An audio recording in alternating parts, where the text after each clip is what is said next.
Another day of horse sense. Welcome to the program from the book of Horse Sense, Proverbs, chapter 12. And by the way, I know that in the Bible it's not called the book of horse sense, but it makes a lot of sense to me to call it horse sense. A righteous man regards the life of his animal, but the tender mercies of the wicked are cruel.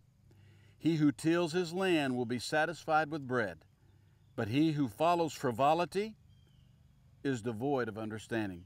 He who regards the life of his animals is wise.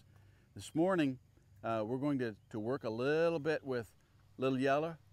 I love her head, the way she's at ease with you instantly. So we're able to show you some things that we couldn't do with Sassy because Sassy was still so much in that training age. All we're doing with Little Yeller is reinforcing those values that she's known all along. We'll be able to kick a saddle on her and ride her, and in the coming days you'll see us doing all of that. But right now it's getting her used to discipline again, not just running in a pasture, not just having her own way, but having to yield to it. But I bring to you from the book of Horse Sense today that if you do not regard the life of animals, and there's so much today about the cruelty of animals. In fact, on every newscast, if they find an animal that's been mistreated, it usually gets 3 to 4 minutes of airtime because our entire country is focused and geared on the life of animals, and I have no problem with that because I love animals. But here is the issue of the problem. Many people own horses that don't need horses. They think because they're majestic and they're beautiful, and when you see them out in the field, I just want to be able to run the wild country and splash through the water. Little do they know of all the daily care and the monthly maintenance and the expense it has to the owner to keep such an animal. And when you talk about an animal that weighs almost 1,000 pounds, or sometimes in her case a little over, that's a lot of expense. And so I can tell a mean person by the way they treat animals.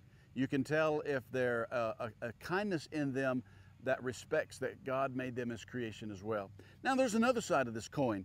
In Romans 1, it says in the last days that people will worship the created more than the creator. And if you go to a pet store today, there's racks and racks of pet clothing and dog clothing and cat clothing. And there's pet vacations to put your dog and your cat or your opossum, whatever your pet is. So you kind of get over on the other side as well. But the book of Proverbs, because Solomon knew horses, says, he who does not regard the animal and take care of the animal is a fool. We're going to talk about that just for a little bit. And again with her head, you noticed in one of the broadcasts this week, the shyness of the head. So we're just going to be very easy because I don't want to spook her and I don't want her to be afraid of me. But we want to get her so comfortable that when I do that, it's absolutely nothing. And we're not there. She's shying away because she sees that as some sort of threat. So we'll just try to do little things like this to remind her that there's no fear and there's no pain. The worst thing you can do to a horse or to any animal is try to instruct them through principle of pain. Now, instruction has pain with it, but if your primary goal is to hurt them so that you could make them submit, it's just like a husband or a dad who walks in angry at his children, or he's angry at his wife. Maybe he's had too much to drink, or maybe he's just exploding from what went on at work, and he slaps her. That's called subjugation, bringing that person under with fear.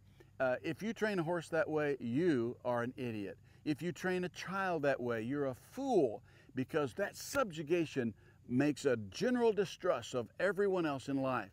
She doesn't need to mistrust anyone, and you see it already. She's thinking, oh no, here he comes with that big green flag thing. I want her to trust that I wouldn't do one thing in this world to hurt her or to bring her harm. And so when we consider that he who regards the animals is a wise person, that is horse sense.